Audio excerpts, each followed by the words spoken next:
I'll start off by saying I don't live in the nicest area. It's not crime-ridden, but I don't feel comfortable around any of the people in my town or apartment building, including my building's security guard, who spends most of his time sleeping. So last night, I was getting ready to go to bed. I turned off my TV and AC, and it was completely silent in the living room. I was sitting on the couch and heard people talking from what sounded like the back balcony next to me. Nothing unusual there. Sound permeates our windows easily, I guess. But I had never heard anyone speaking so clearly before. I kept playing around on my phone, and for some reason, I just got weirded out by the tone of the men speaking to each other. I heard the word ransom, and my ears perk up. I began heavily eavesdropping. She won't be looking for me, she knows you. The ransom was supposed to happen tonight, it still can. Come 5 a.m., this place is like The Walking Dead. People start checking their doors and shit. There's no security in any of the buildings at that time. I also heard snippets of them talking about a neighbor they had seen walking around naked after she showered. And one of the men telling the other one something along the lines of, I'd invite her over while you're gone next week, buy her a bottle of wine, get her drunk, but she's yours, so I won't do that. This I thought was particularly weird. It all ended bizarrely when one of the men who I learned lives a few floors below came to the apartment next to mine and started banging on the door.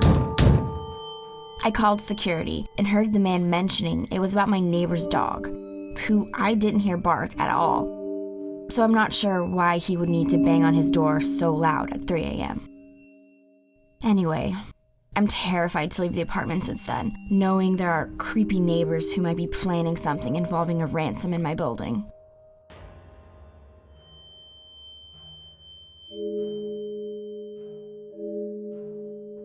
It's 2003, and I was 6 years old. At the time, I lived in a small condo, 1 bedroom, 1 bathroom, a connected living room with a kitchen, and a spiral staircase with random miscellaneous things stored under it. I was living with my dad at the time, as my mom was out of the picture.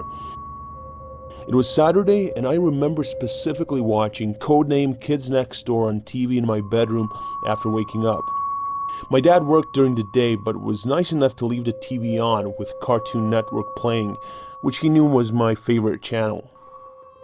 During a commercial break, I got up to go to the bathroom, and even though I knew I was home alone, I closed the door behind me out of habit.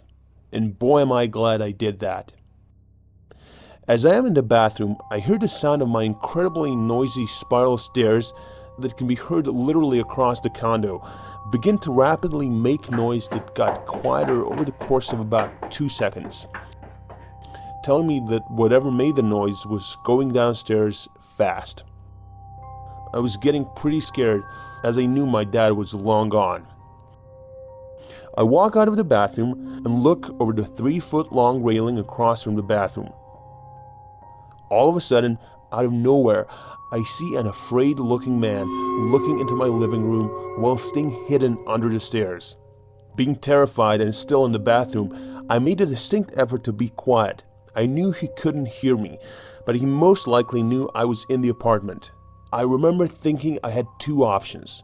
Yell at him to leave, which could end badly in so many ways, or hide and wait it out for as long as I can.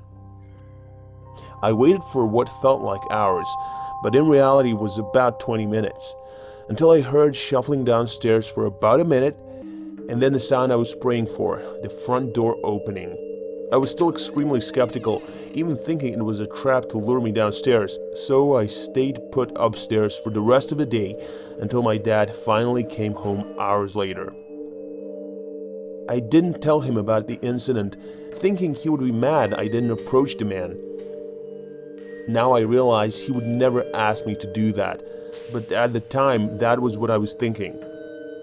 Nothing valuable was missing from the house, and I have no idea why or how this man got in. Regardless, I sure as hell made sure to check under the stairs every morning when I walked down for the next 4 years of living in that condo.